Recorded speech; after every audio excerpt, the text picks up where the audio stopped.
Media.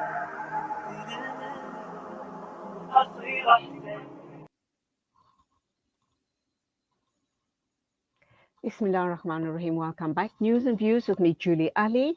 Neeshan Balton is standing by. He is the Executive Director of the Ahmed Kathrada Foundation.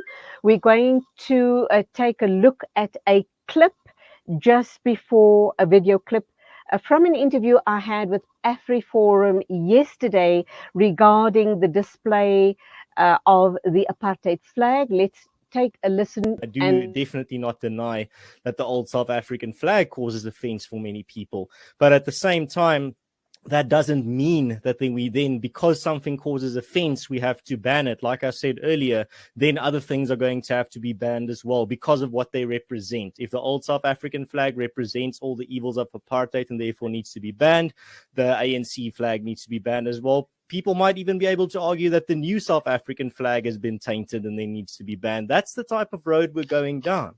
And that's the thing that we're trying to stop. That's the fight for freedom of speech and freedom of expression, is not just defending the things that are easy to defend. When you're fighting for something as crucial as freedom of speech, you're going to have to fight when it's controversial. You're going to have to, that's when it's important. It's not difficult to defend the freedom of expression that everyone likes. It's difficult to defend freedom of expression when people are saying and doing things that other people dislike or find offensive. That's at the very core of the fight for freedom of expression, not just in South Africa, but across history. Ernest, you would agree with me that South African flag, the old one, the apartheid flag, is very offensive to the majority of the people in South Africa because of the suffering under the apartheid regime. Despite that, you're still insisting it's a question of freedom of speech. Then I ask you about, with due respect to the Jewish Holocaust, I ask you about the Nazi flag. How would people then respond to something like that? Because in my mind, they both equate to almost a similar thing. And that is very offensive to Jewish people that had relatives and family members killed in the Holocaust. I see it as one and the same thing. And I think we, different people, different colors in South Africa, should start beginning to understand each other and move forward. I can't for the life of me try and get my mind around the fact that raising the the apartheid flag is freedom of expression. Welcome back, Neeshan Balton. You viewed that clip. I have given you a bit of background to that interview with AfriForum yesterday.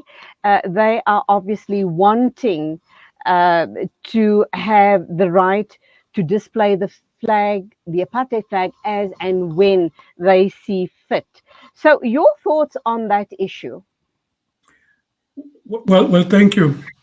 And what I'm going to be saying reflects my personal views, not that of the foundation, because the foundation has not deliberated on this matter. But I think it's important to put this into context. AfriForum is appealing a court judgment that equated the display of the flag with being hate speech. Yes. And as I understand it, they are contesting the notion of displaying the flag as being equivalent to hate speech in this country. And secondly, that it amounts to an infringement on freedom of speech as far as they see it. Now, I think that will I fly the flag? No. Would I have opposed the old South African flag? Yes. It had very little. It was a sign of oppression. It was a symbol of oppression.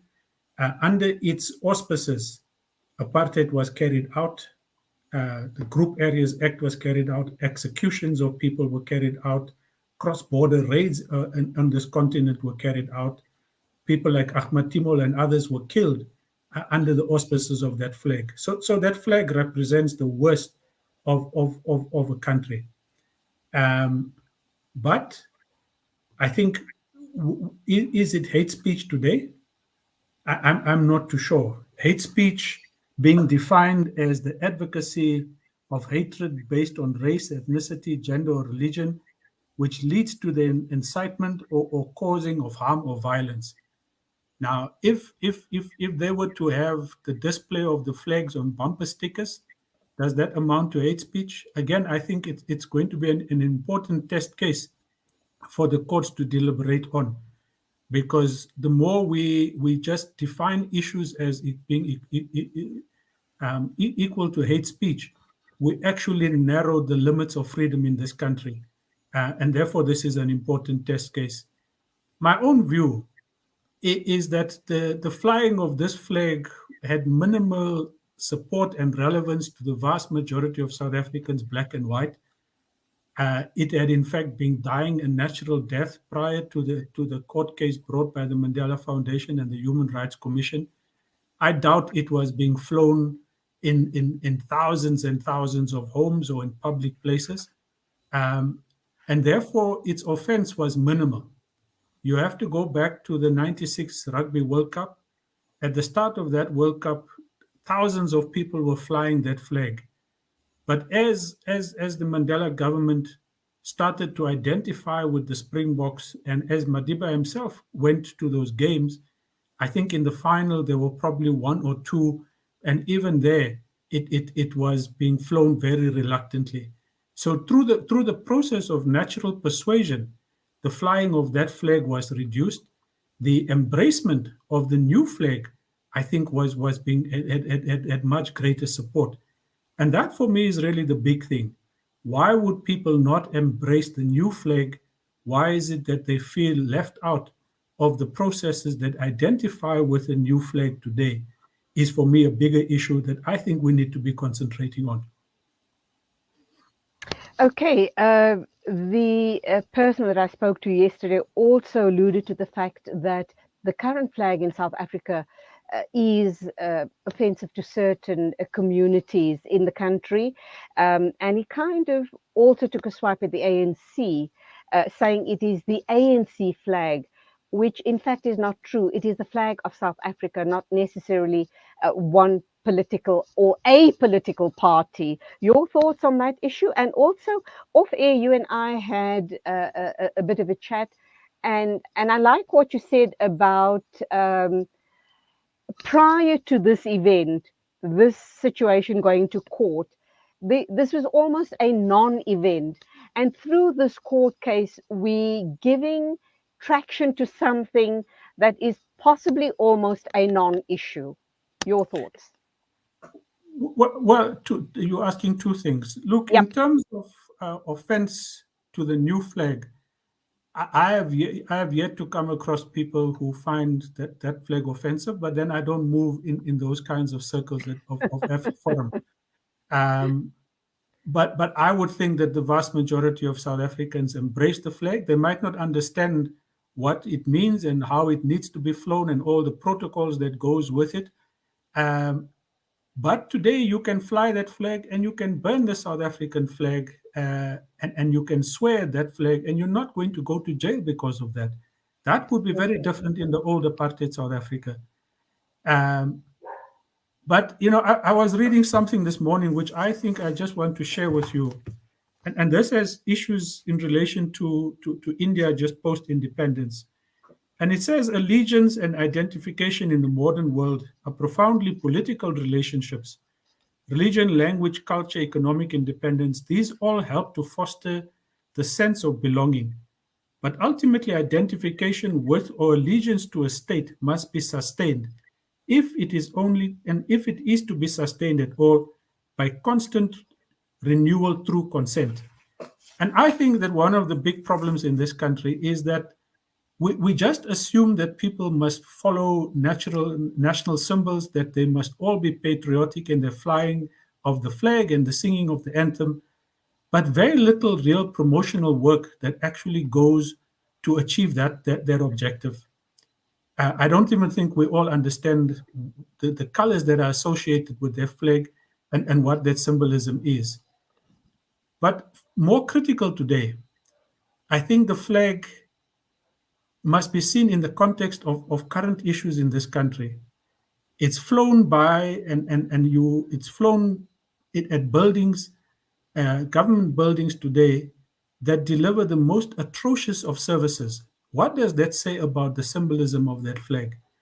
Secondly, the flag is flown by those who want those who they think are non-South Africans and not worthy of being having that flag flown above their heads, needing to be forced out of this country. And they do that in the name of flying the South African flag. So the flag can promote a kind of national identity that is narrow, that is in itself leading to hatred and violence in this country, because people think that they being nationalistic in their particular actions. So lastly, as I was saying to you, prior to this, the flag, I think, would have been flown in part rural areas, in little pubs and bars and so forth. But you wouldn't find it in any government building. You wouldn't find it in major events across the length and breadth of this country. It's a hidden issue. When you ban this flag, my guess is that you will find underground in garages and so forth of right wing forces and members in this country will now see the flag something more than an old piece of cloth, but something that will have greater symbolism to them. And that will become a rallying call.